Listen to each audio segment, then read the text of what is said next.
Y-O-U, if you were here last week, your own uniqueness. And what is that? That is the spiritual truth that each and every individual is a unique individuation of the one life, the one power, the one loving energy that we call God. This expression of life, of nature itself, is completely individualized in each person. Each person. And so today we're going to continue that theme and go a little bit deeper with it. We had a really nice service last week starting that whole discussion of your own uniqueness. So you know that if you look around, it might seem that the world is in trouble. It's always been that way. I mean, it has. And it might look like a system that is not failing, that is failing, and it seems to be on the brink, in fact, teetering on the brink of failure. And this could be a frightening time to be a part of the human race on this earth planet. Or it could be the most profound experience of your being here, because we're not here by accident. We are here by divine invitation and ordination. This is a time in evolutionary consciousness that the leap in human consciousness is occurring right here, right now, and it's not for the faint of heart. To be anchored and rooted in this divine truth that we speak about here, these spiritual truths, in times of chaos. So we get to decide how we're going to show up in the world. If we're going to feed into the fear aspect of it, or if we are going to hold that light and fully know the spiritual truth. It's up to each and every one of us, individually and collectively, because we get to decide. We have been given this, no one's ever told us this, but we tell it to you all the time here. We've been given choice. It's a gift. We can choose. We can absolutely choose. Our founder of Science of Mind, Religious Science, Ernest Holmes, wrote this: stay with the one. Never deviate from it. Never leave it for a moment. Nothing else can equal this attitude. To desert the truth in the hour of need is to prove that we do not know the truth. When things look the worst, that is the supreme moment to demonstrate to ourselves that there are no obstructions to this operation of truth. When the things look their worst, he writes, is the best time for us to work in our consciousness, the most satisfying time. So today, we will see how this could be our greatest hour. Just being alive in the world today, we are here for a reason. And we get to decide how we're going to live our lives. We get to decide that. And there are two things that might not seem related, but they, everything is related, but they are equally important in raising our consciousness. First, we're going to take time today to continue the celebration of all that we are right here and right now. Do we ever celebrate ourselves? Really celebrate who we are and all of our uniqueness and all of our gifts?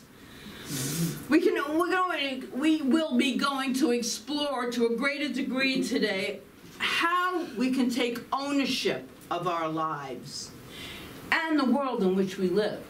Take real ownership of our lives. So first, we're going to spend a few minutes continuing the celebration of last week. So I want us to think right now of three things about yourself that you can celebrate. Just think about three things.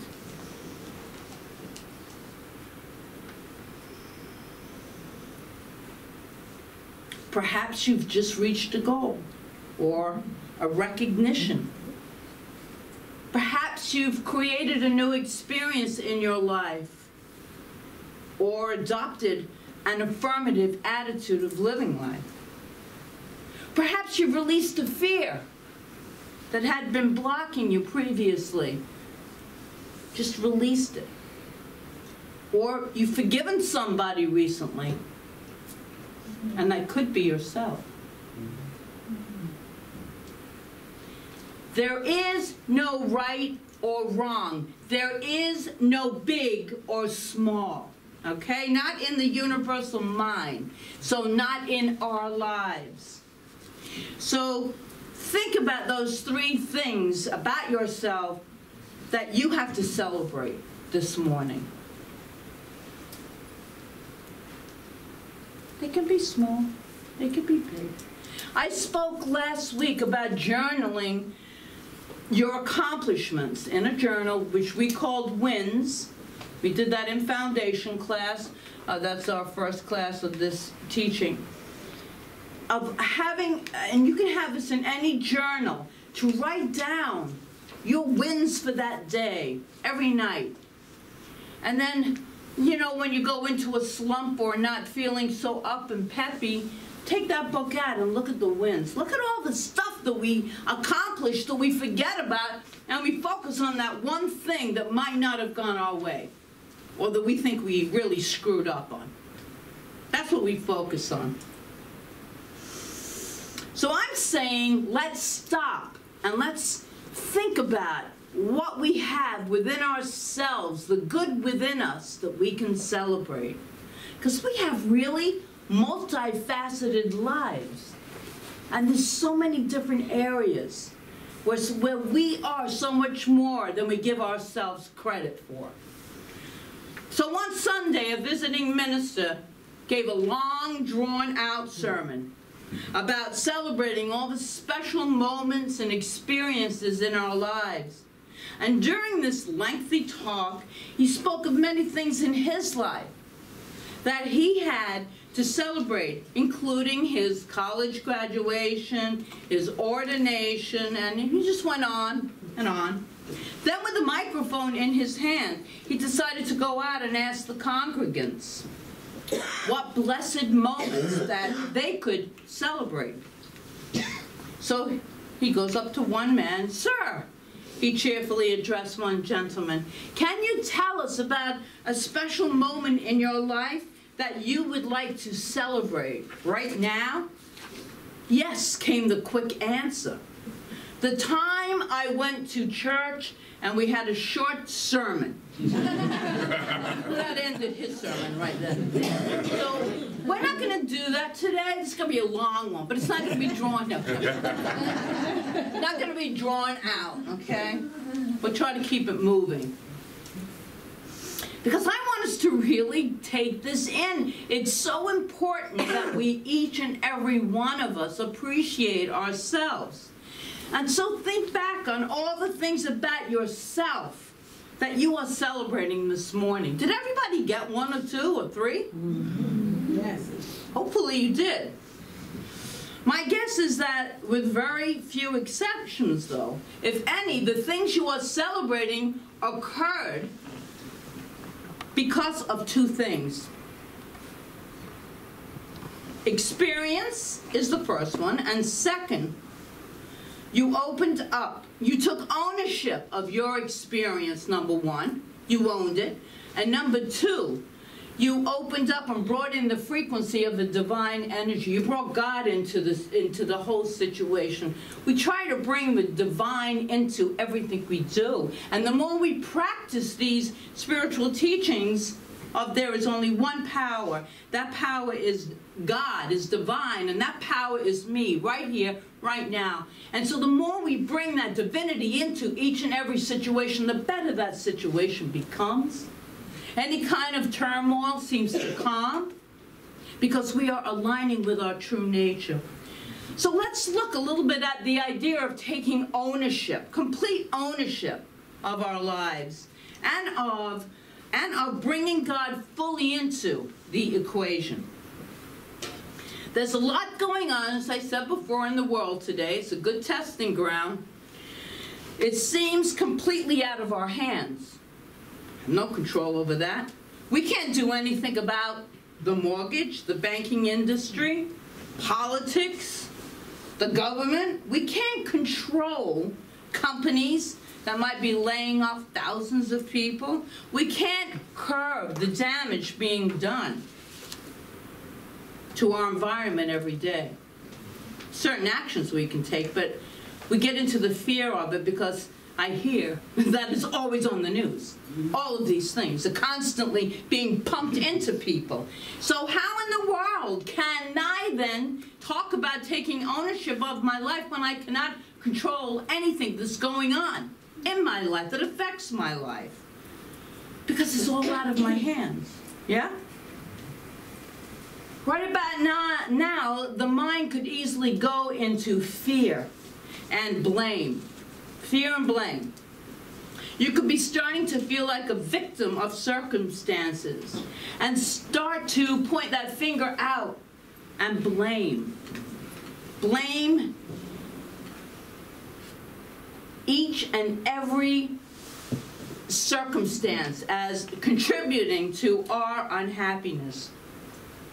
It's very easy to do, but when we do that, we really are being stopped dead in our tracks and have no chance of moving forward. Have you ever noticed that when you're in fear, you can't really make a concise or rational decision? You are really consumed by that fear, that learning, that yearning. So what I'm saying is that we have an opportunity to move forward in our lives. We're on the leading edge of an evolution that is taking place. The paradigm is changing. That's what's going on. The paradigm on this planet is changing. You can just see it by the generations behind us coming up. Their rationale, which it needs to be, is different. Their way, their paradigms are different, and it's going to continue to be that way.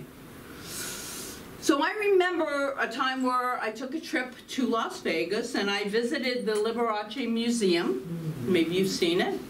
And saw all of his costumes and cars, and it was really amazing. One costume stood out. It stood out. It was so ornate and intricate that it took 7 seamstresses over a year to make this. And it weighed 200 pounds. Can you imagine wearing something that weighed 200 pounds? I thought of what it must have been like carrying that, like he did this, 200 pounds of this cape around with us. And then I thought of it as a metaphor. What are we carrying around with our blame? Are we carrying all of that around with us? It's so heavy. It's heavy. And I thought of how Liberace would make his entrance, and somebody would always remove that heavy cape. And then just for a few moments, he would sparkle and glow, because he was always sparkly.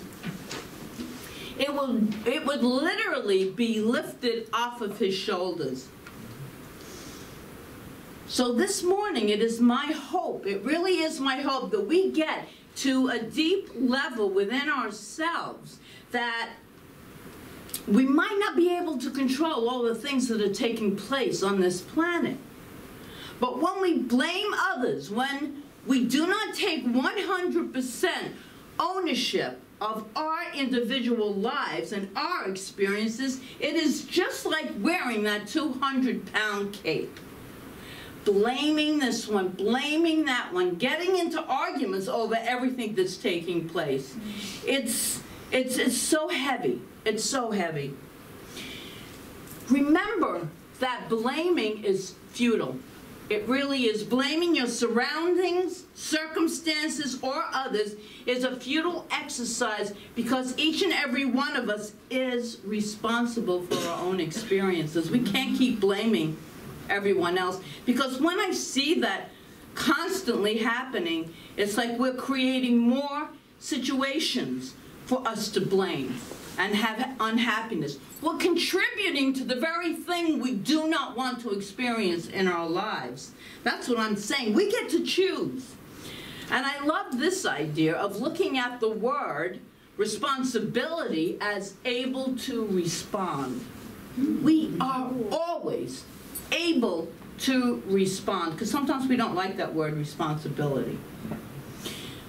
But if we take it and see that we're able to respond to any circumstance, there's always something for us in every single experience we have. Whenever we look outside of ourselves and point a finger and say the problem is him, her, this situation, the system, whatever it is, we're shooting at the wrong target. Too often we try to change the outer instead of looking within. It's always going to be that inside job. There's no way around it. We're the ones feeling the feelings. We're the ones having that experience. Yeah, the stuff is taking place and it doesn't feel good, but we're still in charge and we can take control, ownership of our inner landscape.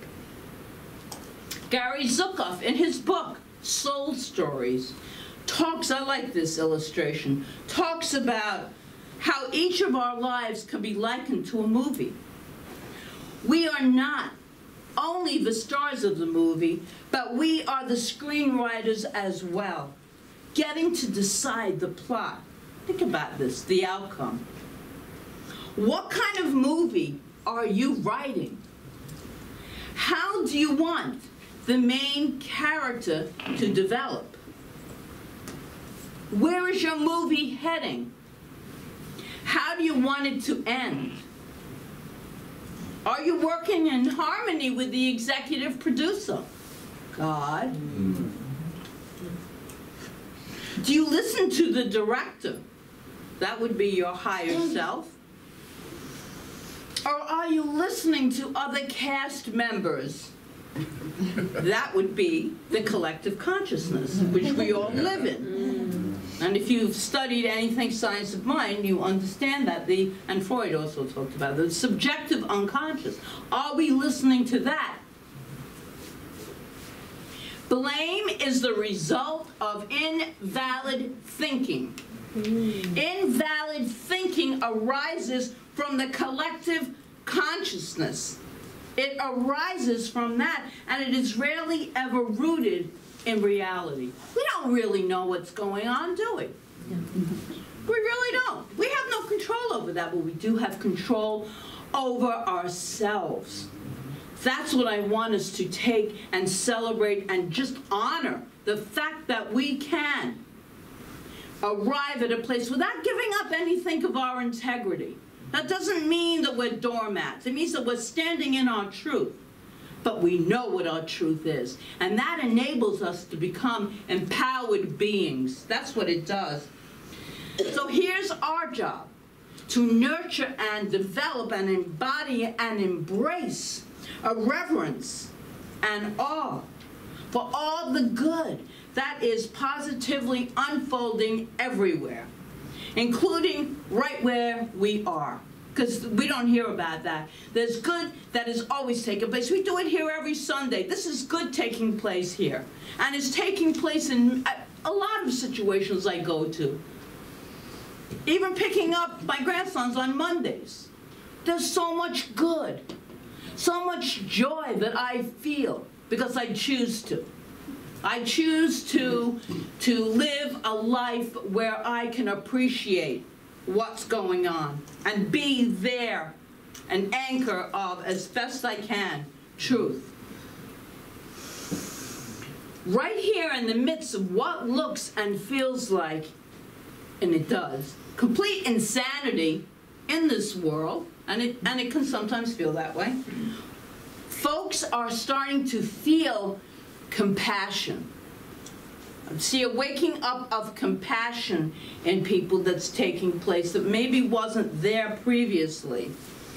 Yearning for righteousness, the right thing, before we didn't even think about it much, most of us. and leaning on the Lord, which in our vernacular would be the law of life, the law of God. And of course, we can get caught up, we are human, in the illusion of dire predicaments and rumors of ruin. All right, we can get caught up on it very easily. We're listening to those cast members too much, instead of aligning with the executive producer. You get to come out from among them and realize that you never really were caught up in the calamitous, I love this word, quagmires. Don't you love that? Quagmires, after all. That God had always had your back.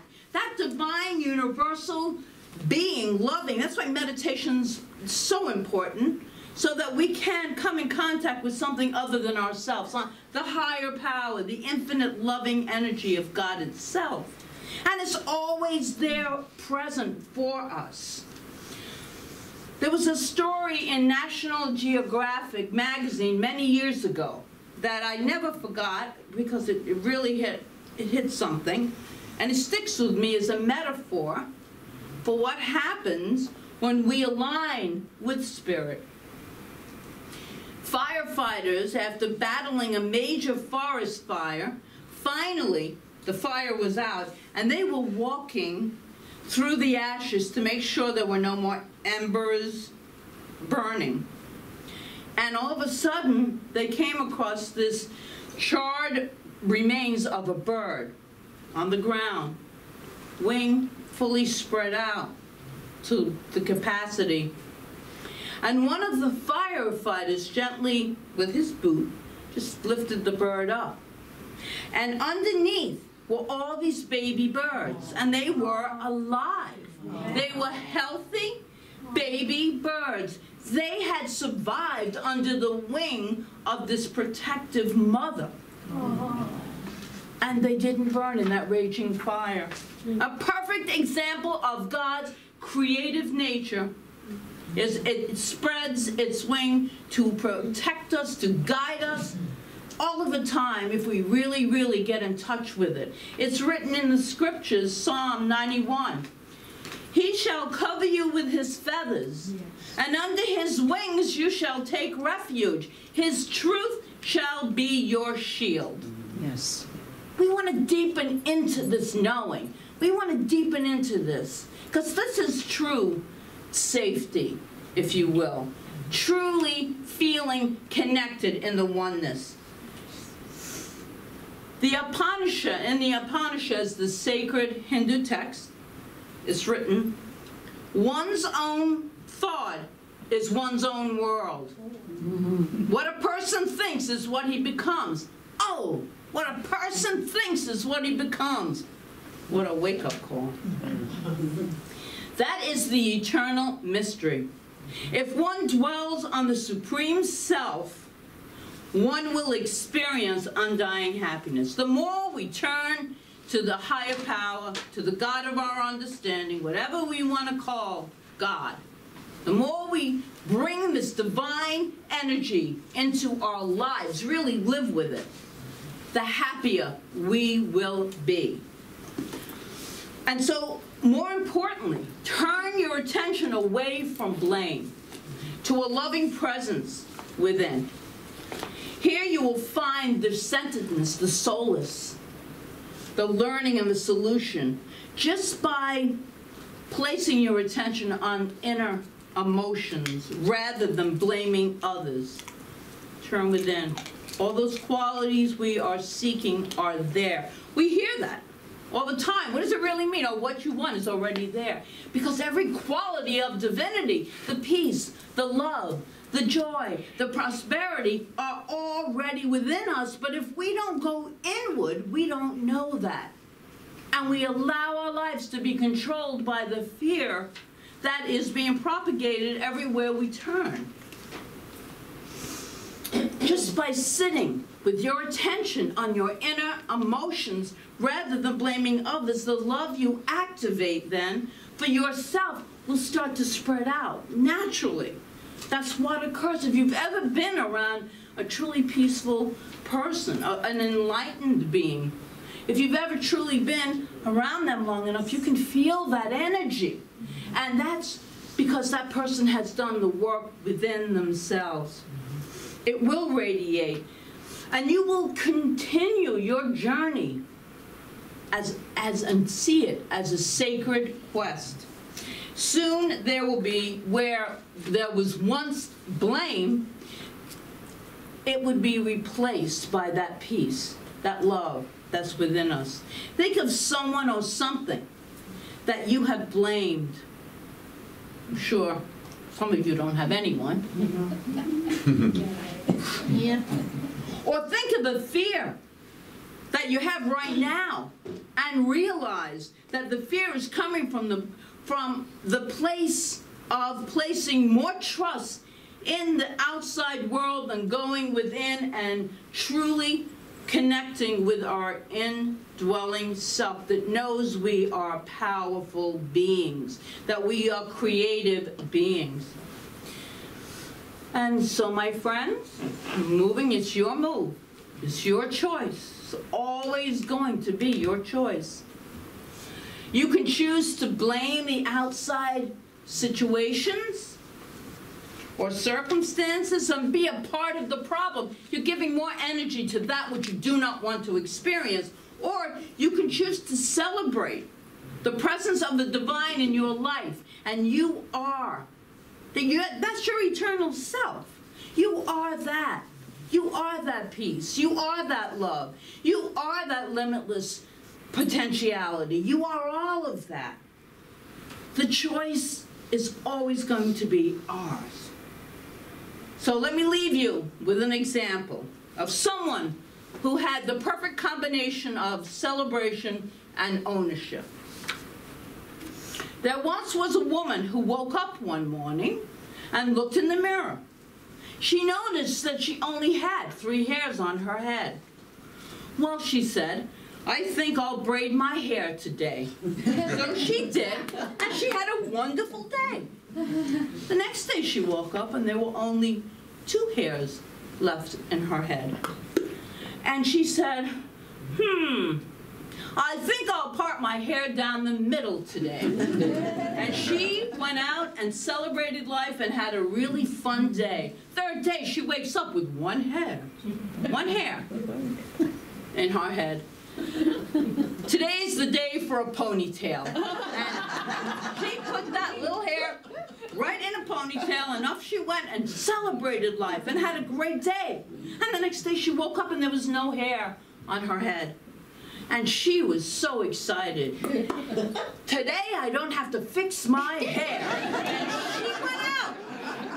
She went out and she had a fantastically glorious day. She celebrated her life. So my friend, I'm inviting each and every one of us to start celebrating, to go within, and to learn how to take responsibility, ownership for our lives. And always, always remembering that God not only has your back, your front, your everything. We're all part of this infinite source of love and good itself. You are, I am, we are wrapped in the wing of this divine protective love. And that's what I'm choosing for today. So it is.